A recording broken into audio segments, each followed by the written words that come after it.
Anna sighed in relief.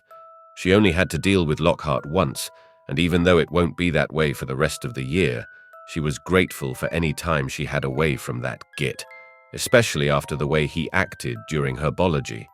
She practically skipped all the way to Minnie's class, where she was delighted to see Harry and his friends sitting. She waited to see if Harry acknowledged her. The last thing Anna wanted to do was baby him and seem like a bother to him and his friends, but to her delight, a giant smile came onto his face when she caught his eye, and she realized that he was just as excited to have her around as she was to have him around. She returned his smile, but didn't have time to approach him before class started. The assignment was to turn a beetle into a button, something Anna could do in her sleep. She was one of Minnie's top students after all, though she insisted that all the beetles be turned back to normal when the lesson was done.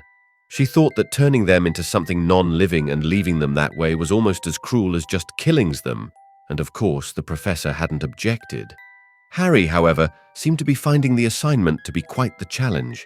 All he seemed to be doing to his beetle was give it a workout as it scurried across his desk. Anna knew why he was having trouble, though. He was just like his mother in that aspect. Lily passed her classes every year with flying colors, but always had trouble remembering what she had learned the year before when she got back from summer. All she needed was a little push, and that was exactly what Harry needed. She walked over to her nephew, tapped him on the shoulder, and asked in her most encouraging voice, "Need some help there, sport?" He nodded in defeat, and her eyes softened. "You know, Harry, asking for help isn't a bad thing. I'm not Severus. I'm not going to berate you just because you're still learning." She watched as the edge of his lips turned upward slightly, and he sat up straighter, as if a weight had been lifted off his shoulders. Anna smiled and gripped the hand that was holding his wand, showing him the correct technique and explaining how to pronounce the spell. After showing him a few times, she stood back and watched as him transform the beetle perfectly. She clapped excitedly. "There, you see? All you needed was a little guidance. Now how about you try changing it back for me?" His small smile grew at her praise. He wasn't used to being around someone so gentle and encouraging. It was a nice change from Petunia's sharp screeches or Snape's sneer. This time he did the spell without trouble, and his smile filled with a little, just a tiny bit, of pride in himself. Anna congratulated him and walked away, satisfied, and walked over to Ron. Her nose scrunched up at the smell, and she analyzed the smoke that came from his wand. "Ron, what happened to your wand? Trying to use a wand that's been snapped can be dangerous. I don't want you getting hurt." Harry nodded. "Yeah, ask your parents for a new one." Ron shook his head. "And get another howler?" Anna shook her head. "Ron, your mother sent that letter to teach you a lesson, not to scare you out of sending letters home or telling her when you need school supplies. You can do what you want, but please consider trying to ask later on in the school year when the incident has been forgotten. If money is a problem, I'm sure I could scrape up enough for you." Ron nodded. "All right, Mrs. Evans, I'll think about it, but I don't think my mother would take up your offer to buy it for me. She doesn't like taking other people's money." Anna nodded and turned her attention to Hermione, who was reading a book. "Hermione, why aren't you doing the lesson?" The Gryffindor girl smiled at Anna. "I already transformed my beetle, Mrs. Evans. I was the first one done." Anna smiled. "All right then. In that case, 5 points to Gryffindor for being the quickest and most prepared for the lesson." Anna walked over to help the other students to help them and could not keep the grin off her face. She loved helping the kids. Of course, her good mood had to be ruined by the bell for the end of class ringing. Now was the class she had been dreading since she had met Lockhart. She walked into the door and stuck out her tongue in disgust at the small group of girls that surrounded the professor. She made her way over to the small desk that Gilderoy had annoyingly put right next to him and set her stuff down. When she turned around, she nearly had a heart attack when she saw that Lockhart had come up from behind her to greet her. Anna rolled her eyes. "Hello, Gilderoy. What are we talking to the kids about today? Trolls? Disarming spells?" Gilderoy shook his head. No, my dear Anna." He put an arm around her. "You see, I thought that the best way to start off the year would be to talk about their expert of a professor." She gave him an unamused look and picked his arm off her shoulder as if it were a pair of smelly gym shorts. Even though it had only been a minute or two, it seemed like hours before the students started filing in. Despite everything, she still managed to smile at her nephew when he walked in. Harry smiled back at his aunt, but he wasn't looking forward to the class. Watching Lockhart talk about himself and hit on Harry's aunt was not exactly Harry's idea of fun. He wondered who his aunt married. It dawned on him that he didn't know much about his aunt. He hadn't had much of a chance to have a really long conversation with her. He wanted to know about his parents and all the pranks she had mentioned she had done with his dad. His thoughts were interrupted when the class started and Lockhart started talking. Anna leaned against the wall in boredom. Why was she required to come here again? It's not like she knew anything about Lockhart. But she remembered that it was so he didn't accidentally get students killed with his stupidity. Her head snapped up at the sound of her name. Most of you know of my lovely assistant, Anna. She shuddered. She wasn't his anything. Anna, darling, be a dear and pass out my test. Anna glared. A test on the first day. She ripped the pages out of his hands and passed them around the room. Seeing that there was no more work to be done, she sat at her desk reading her book before the idiot interrupted her. What literary adventure are you diving into now, my little Annie? One of my brilliant works. I could sign it if... She held up a hand and said in a low voice, Don't call me that. She really didn't mean to snap, but that name was reserved for special people and most of whom were allowed to say it weren't with her anymore, so it was a tough subject, and it wasn't like she screamed, it was more like a quiet shout, if that makes sense. And no, this isn't one of your books. If you must know it is about werewolves, Gilderoy interrupted. I had a close encounter with a werewolf. Wrote a book about it too. Nasty, mindless beast, aren't they? But don't worry, Annabelle. I'll rescue you if such a wretched mutt comes near. At this point, Anna's hands were in fist, but as his words sunk in, her angry look faded into deep sadness and regret. Annabelle. He had called her Annabelle. Only one person had ever called her that, the man who had once been her loving big bro, well, one of them, Sirius Black. Anna was about to snap when the clearing of a throat was heard. There stood Hermione Granger with concern in her eyes. I'm done, professors. Lockhart's stupid grin, that had never left his face, almost grew bigger. Marvelous. I'll take that, Miss Granger. Before the hour was done, Anna had already moved her desk far from the other professor, which was probably the only way both professors would survive. The bell rang and all the students filed out, and Anna hung back to collect some of her stuff.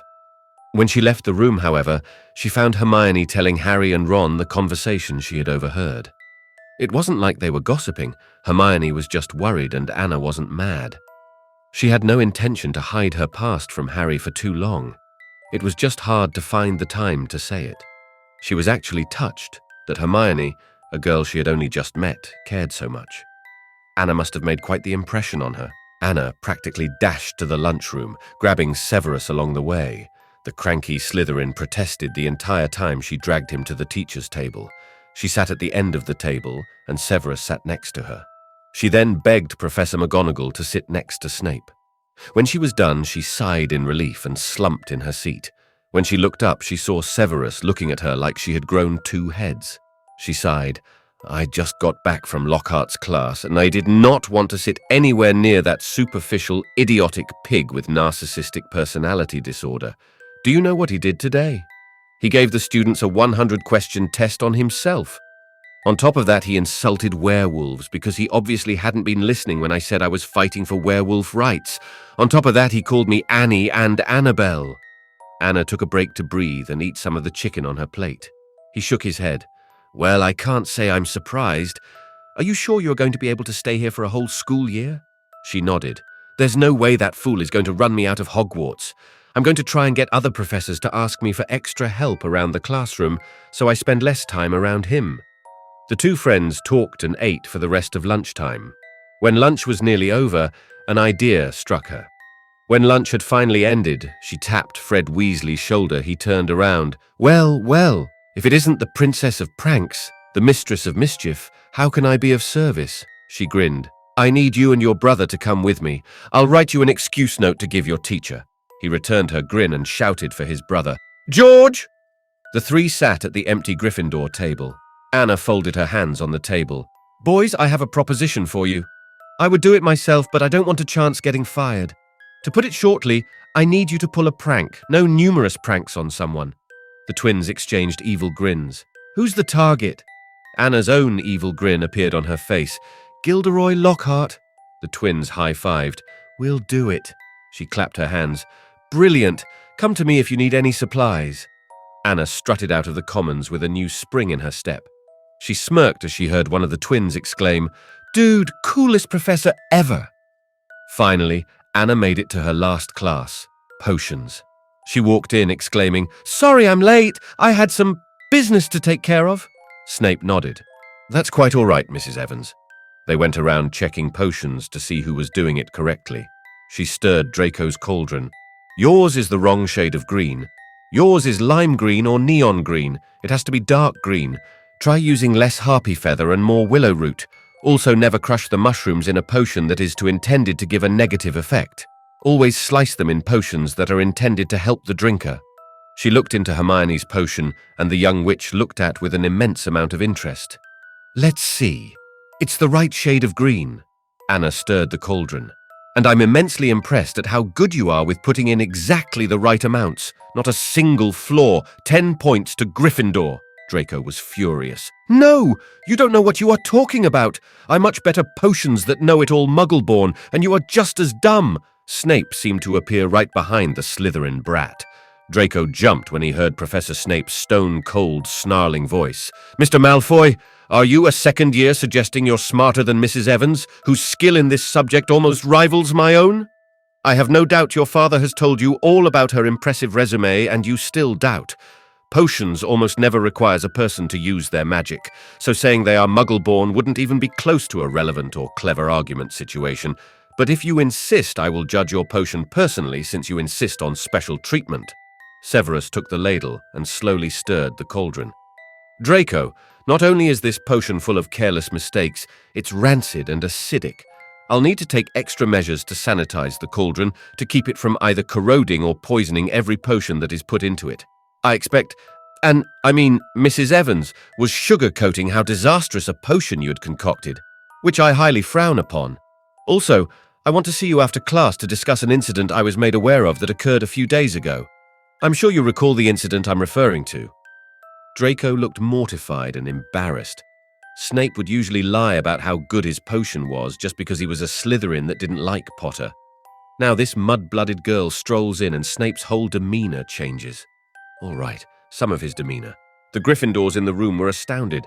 What had Malfoy done to get Snape on his bad side? There weren't any more classes after potions, just free time to do homework and hang out until dinner. So when Harry walked out of the classroom, she pulled him all the way to her living quarters.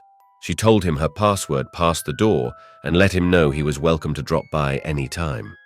She brought him over to her bed and pulled out a giant photo album with the Hogwarts crest on the front. When she opened it, it revealed all the pictures she had of their high school days. She had even enchanted some of them to move. She had asked others to photograph their pranks too. She pointed to a first year with red hair that matched the Weasleys' bright shade and a greenish blue that matched Harry's.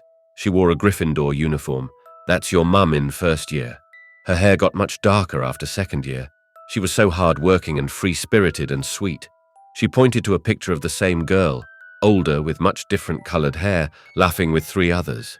They looked like third or fourth years, except for one. It was snowing, and little snowflakes decorated their hair. Anna smiled.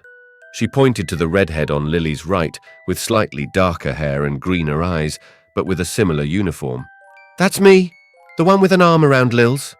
She moved her finger to an older and shorter girl with hair matching Lily's old hair color. "That's Molly. I believe that was when she and Arthur first started dating." She moved to the blonde and her smile turned sad. "This is Alice. Her married name is Alice Longbottom. She was Neville's mum. I don't think he'd appreciate me telling you about them just yet, though." She showed him a few more pics of her, Lily, and her other school friends until she found the Marauders section. She explained the Marauders concept to Harry while trying not to give too much away.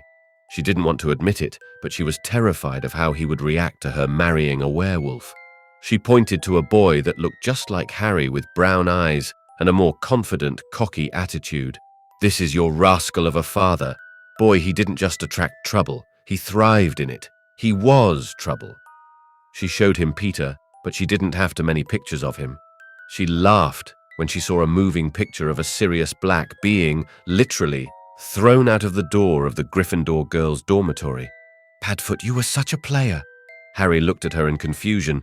but didn't ask his silent question. "You had a friend named Padfoot?" Anna's looked down and her voice was just above a whisper. "We were so close. We were like siblings. They did so much for me. Merlin, I miss them." She took a second to compose herself, and Harry put a hand on her shoulder. She looked at him and gave him a small, almost relieved smile. She had forgotten she wasn't as alone anymore. She pulled her nephew into a hug. "But that's all right, because we have each other." She finally showed Harry a shy boy with a sweet smile, a book in his hand, and a sense of determination. Remus.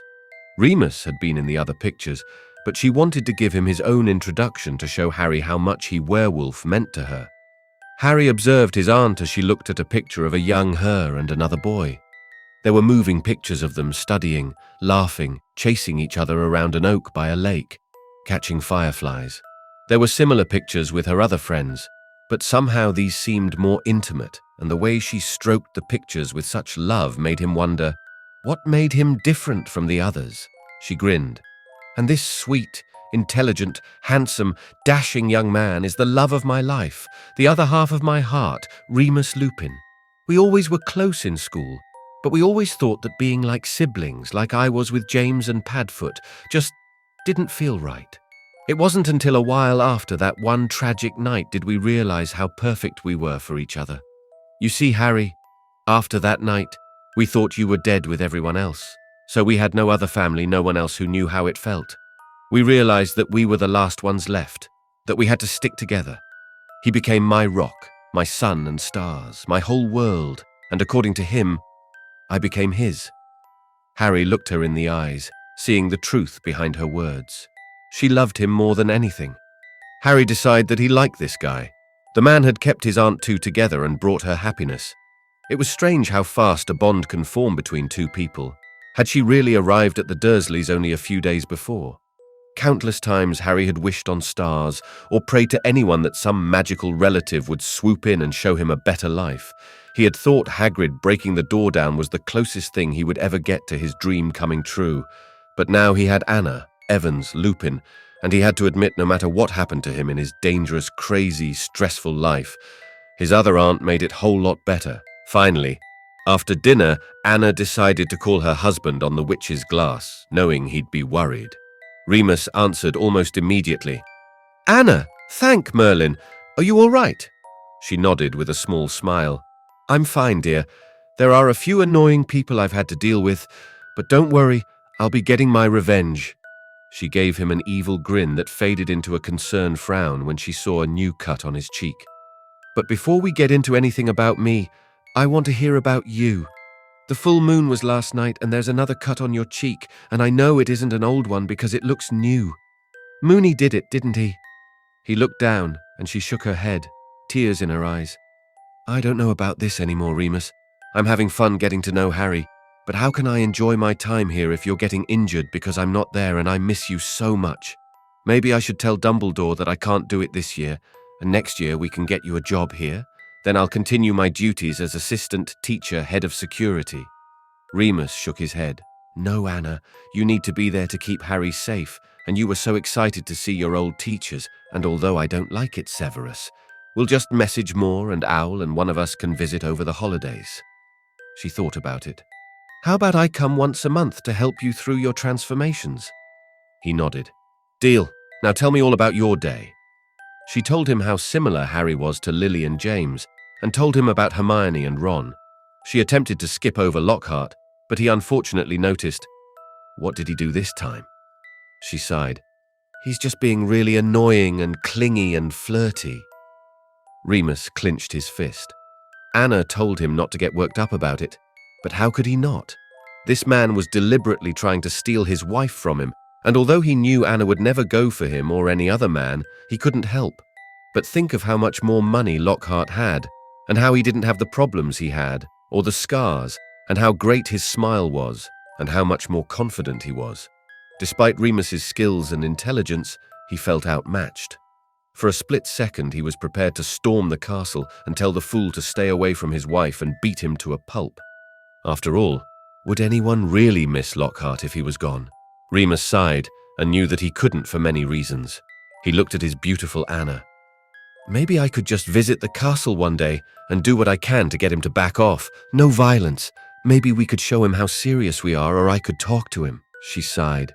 Remus, you are a very patient, intelligent, and kind man, but I think we both know you don't deal with jealousy very well, and as much as I'd like to see you mess up that pretty little face of his, I'd hate for you to get in any trouble because of that pompous git. He wanted to protest, but to be honest, it was true. It seemed to be partly his werewolf side that caused the overprotective instinct. She was pretty much his mate in that part of his mind. But it was also everything Anna meant to Remus. She was the first person to truly accept his werewolf self, and the first person who seemed to get through to Mooney and almost tame him. He remembered when he first trusted Anna. It was first year, and Anna had held a book in her hands that Remus afterwards found she had picked out when her parents said she could buy one extra thing to read on the way to Hogwarts. Flashback. It was on the train. Anna had to sit in a compartment separate from Lily and Severus because they were all out of seats, and she volunteered so she could make new friends. So she found a compartment with only one boy reading a book. She opened the door and cleared her throat to get his attention, and it worked because he looked up and greeted her with a friendly smile that surprised her. "Can I sit here?" He nodded, and when she sat next to him, he decided to try and start a conversation. He had feelings she'd be a great friend. "What are you reading?" She smiled almost sheepishly. "I'm reading about werewolves." He raised an eyebrow. "Werewolves?"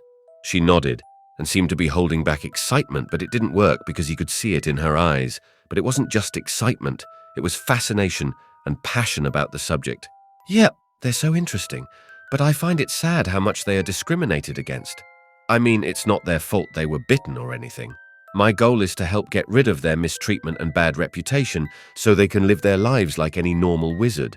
I've actually been thinking of programs to help young werewolves by having older werewolves teach them about how to cope with what is happening with them, and there needs to be a way to contain them, and maybe create a better environment for their wolf selves to be kept in. Maybe if a wolf had a pack and some wide open space or something, they would be happier, don't you think?" Remus was stunned and intrigued. What a fantastic idea. He liked this girl. She understood. "Yeah, that's brilliant. I'm Remus Lupin. What's your name?" She stuck out a hand. "Anna Evans. And thanks. Usually people just call me crazy." Not too long after, 2 more boys joined them, and in no time they all became friends.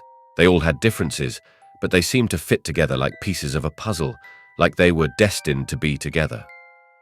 Flashback end. He sighed and looked up at Anna, only to realize she was looking at him in confusion, and he realized he had been silent for the last few minutes. And he sighed, "You're right, Anna. You always are. It's just not fair you have to deal with him. You shouldn't have to deal with him. Not alone, and I miss you. I hate sleeping by myself and eating in silence and not hearing you humming in the kitchen cooking breakfast when I wake up. I miss how you'd run up to any animal you meet and have an instant bond with it. I miss the way you would giggle and think it was cute whenever I got flustered or clumsy or did something stupid." She gave him a gentle smile. "I know, I miss you too, but cheer up, Buttercup. I'll get to talk to you all the time on this, and that way I can laugh at you from here." He pouted. "Don't call me Buttercup. It makes me feel like a child." She shook her head. "Dear, you're a marauder. No matter how grown up you pretend to be, you'll always be a child, like me." He laughed, and his smile softened when he heard a yawn from Anna. "You better rest, sweetheart. You have work in the morning." She gave him a tired smile. "Good night, Mooney." His small, dreamy smile was still there when Anna moved to turn of the witch's glass, and the last words he spoke brought a smile on her face that stayed with her even in her sleep. "Sweet dreams, Red." Anna woke up early. Too early. She had nightmares, one after another. She dreamt of Lily and James' death, poor Harry and his horrible life, Harry and his friends dying, dreams of Remus being hurt or in trouble or dead, and even Sirius Black. Whenever she thought of Sirius, she felt confused. All evidence pointed to him, but in the back of her mind she would never truly accept that the man who'd always been so kind to her would be so cruel. Remus seemed convinced, though, and she wasn't going to bring up such painful things to him. She tossed and turned, trying to go back to sleep, but her efforts were fruitless. She decided to get ready for the day, even though she had no idea what she could do this early. Her prayers were answered, however. when she stepped out into the hall and saw Oliver Wood rushing down the hall. Anna grinned. "Hello, Oliver. Quidditch practice?" He grinned back with enthusiasm. "Yeah, I'm going to whip the team into shape in time for the Gryffindor versus Slytherin tournament." She held back a giggle. It was funny how pumped he got over Quidditch. She played the sport herself when she was a student. James and Sirius talked her into trying out. She hadn't really thought she'd get a spot on the team, but, to her surprise, she got to be a chaser. Sirius got to be a beater. James got to be the beloved captain and chaser. And Remus pouted in the crowd next to Peter, Lily and Molly for being the only one not on the team. He was supportive, though. The memory brought up an idea. "You know, Oliver, I could help if you want. A lot of the team seem to have forgotten the old school moves that we used to do back when I was in Hogwarts, and I think that knowing those moves could give you an advantage over those snakes." Oliver seemed to be trying not to explode with excitement. "That would be amazing!"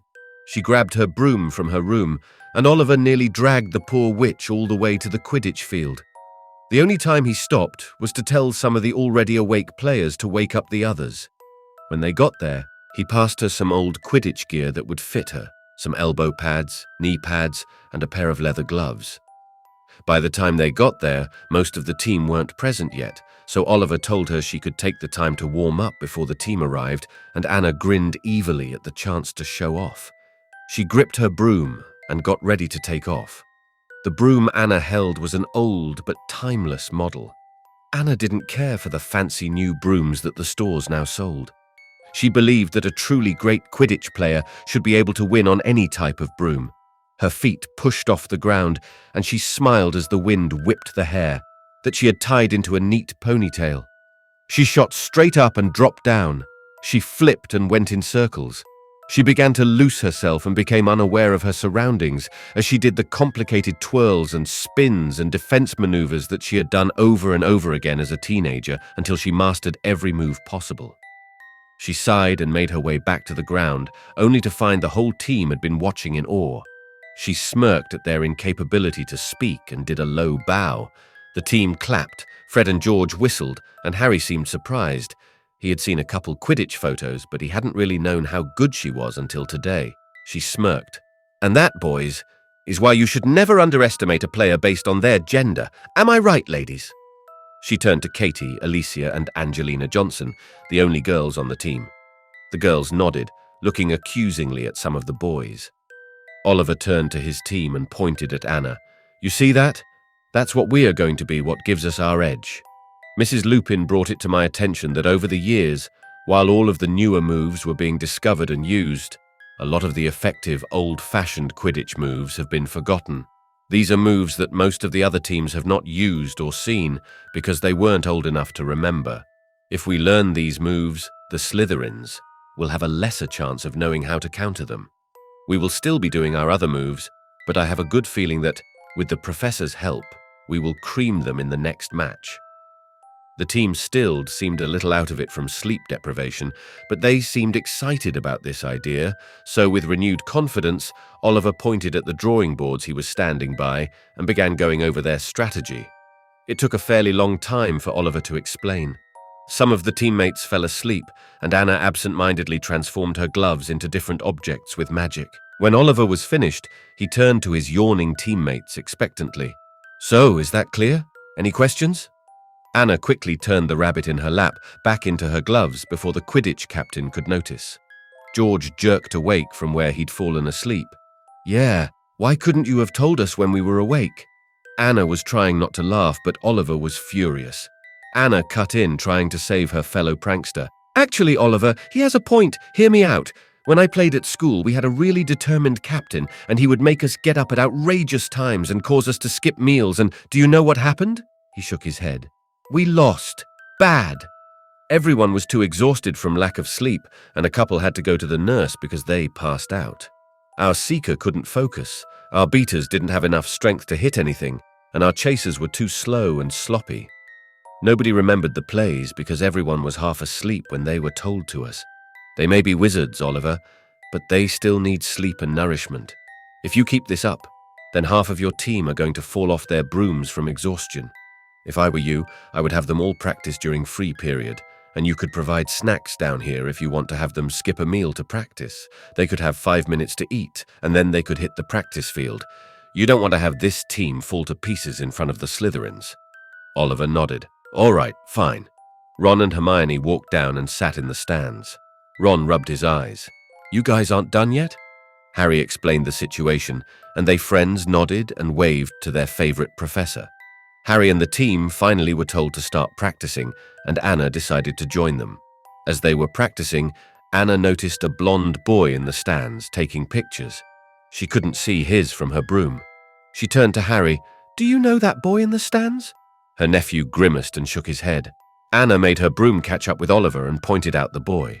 Oliver immediately called all of the players back to the ground in fear that a Slytherin was spying on them.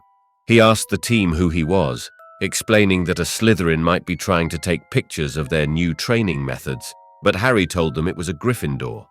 George piped up, "Besides, the Slytherins don't need a spy." Oliver glared at him. "Why not?" He pointed to the other side of the field. "Because they're here in person." The team groaned. "Why do they have to ruin everything?" Someone complained. A group of students with green robes and smug looks on their faces approached the Gryffindors. Oliver walked to the front and Anna stood beside him, arms crossed. Draco's eyes widened at the sight of her and she smirked. Severus must have punished him good. Oliver marched up to the Slytherin captain. "Flint, I booked the field. We got up specially." The buck-toothed Slytherin smirked and passed him a piece of paper and told them he had permission from Snape to train their new seeker, Draco Malfoy. Anna held back a groan. Her friend could be a pain at times. She thought about just letting the Slytherins take the field, even though it was against the rules, but then she saw the pleading looks the entire team were sending her and sighed before grabbing the note and reading it over. "I see. And did Severus mention that it does not say anywhere in the rules that a teacher can kick a team off a field to train a seeker? Did the Gryffindors get to kick you off the field to train Harry?" The Slytherins shook their heads. She narrowed her eyes and tried to mimic the look McGonagall always used to give James when he was up to something. "Mr. Flint, if teams were allowed to disregard the rules and take away another team's practice time to train new teammates, then teams would add new members every week. I also think it's an inadequate excuse to steal an entire playing field from an entire team because you only need to train one person. Send Professor Snape my apologies and my reasonings and tell him I owe him one later. Thank you." Oliver smirked at Marcus Flint, and Anna glared at the Slytherins, daring them to question her. They nodded and stomped back to the castle. As soon as they were gone, the Gryffindors erupted in cheers, and Oliver clapped her on the shoulder. Harry smiled proudly. Fred and George started bowing at her feet. "We are not worthy! We are not worthy!" Oliver ordered everyone to get back to practice and asked Anna to follow him to the bleachers to talk. Anna turned to Olive. "What is it?" He put an arm around her shoulders and steered her to the bleachers. "Mrs. Lupin, how would you feel about coming to every Quidditch practice this year?" She grinned. "A horde of hungry dragons couldn't keep me away. Tell me if they bother you guys again. Did you see the snazzy brooms the Slytherins had? I bet you 10 gallons that Malfoy's daddy, Mr. Pimpkane, bought those." He nodded grimly and looked at her hopefully. "You wouldn't happen to have any of those, would you?" She laughed. "On a teacher's salary. You're funny. Sorry, Ollie. I can only work miracles that aren't money-related. You don't need them anyways. A truly great Quidditch player can win on any broom." He smiled, but didn't look convinced. She patted him on the back. "You guys finish up practicing and then come up to eat." He nodded, and she left the Quidditch field to go to the Great Hall, feeling hungry herself. She plopped down next to a slightly annoyed and very amused Severus Snape. "You can't ever just let me win, can you, Anna?" She raised an eyebrow as she tore apart her omelette with her fork and lifted a bite halfway to her lips. "It's Quidditch, Severus. Letting you get away with sabotaging the Gryffindor's practice would be letting down my young, adorable, impressionable little lion cubs, to whom I have grown quite attached to." She put the fork in her mouth as he smirked in amusement. "And what about my Slytherins?" She shrugged. "They can get special treatment as soon as they stop acting like stuck-up pricks. Seriously, they're the only house that only either picks on or avoids the others. The terrifying thing is that most of them are probably going to end up controlling the ministry." Severus shook his head. "You know I was a Slytherin." She nodded and gave her surrogate friend a pointed look. Yeah, and they got you in all sorts of trouble, he scoffed playfully. Says the marauder. She was about to retort when she felt a tug on her robe and turned to see Sophia Bray standing behind her looking troubled. Sophia was a small girl with dark green eyes and fair skin. She usually kept her long blonde hair in a neat braid, but didn't seem to care much for fashion. Sophia was an excellent writer according to Professor McGonagall, and she herself had the pleasure of reading one of the young girl's stories. She was one of the Ravenclaw girls in her class, and, in Anna's personal opinion, a joy to teach. Anna turned to Sophia with a polite smile. "Hello, Sophia. How's that mystery novel you've been working on? I better be the first to read it when it's finished." Sophia smiled and nodded quickly. "It's going great, Professor, but that's not why I'm here. Harry sent me to tell you to come to Hagrid's hut. Apparently there was incident." Anna's eyebrows furrowed in worry and nodded. "Thank you, Sophia. I'll go right away." Anna casted Severus an apologetic look and quickly left for Hagrid's.